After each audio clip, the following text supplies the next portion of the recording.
All right, we're in the interior here of the 2016 Mustang GT350R with Will Bird. Yeah, thanks, Micah. The first thing you notice are the seats, and I mean, I'm becoming a bit of a seat connoisseur, doing all these press cars, and this is next level shit right here. This is the suede version of the Recaro seats, and I mean, these are essentially like track level seats. I mean, this bolster is probably 6 inches at its widest point here.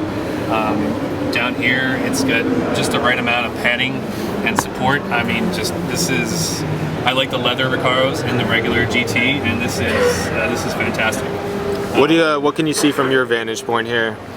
Big ass snake, which is cool. Kind of a quasi flat bottom wheel. It's not quite like Lamborghini flat, you know what I mean? But it's fairly flat. It's got the Alcantara around the wheel.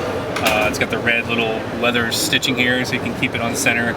Got a great shifter here. The clutch is actually pretty light. Like, I've owned half a dozen Mustangs, and they're known for just a lot heavier clutch compared to something like the Ford Focus ST, which has a pretty lighter. The engagement points are similar, but the actual pedal feel is lighter. You know, you can't see that, but it's incredibly light. The 6-speed is very notchy. I think this will be a blast to drive around a track.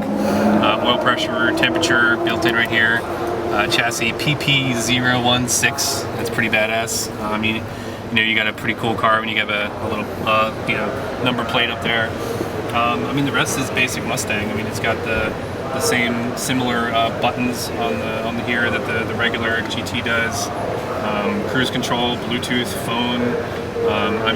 Steering wheel settings, shock settings right here for suspension. Oh, nice. And then the modes, and so it's all fingertip. Whereas in the RS we were looking at earlier, it was down here. You had to fiddle kind of with some buttons on settings. It's all right here. I got mode plus or minus, steering, and then a little shock absorber for the suspension.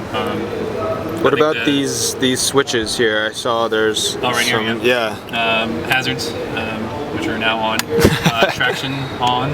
And then they have an exhaust button here, which I assume just makes it more badass in some way. And then LC, which I also assume is that the launch? Oh yeah, launch control. That's pretty baller. I like that. Yeah, that's awesome. Basic HVAC systems here.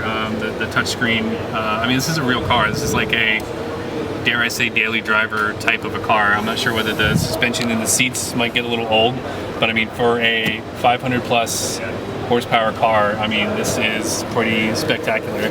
Oh yeah, is there a rear seat back there? There is not. You can look at that.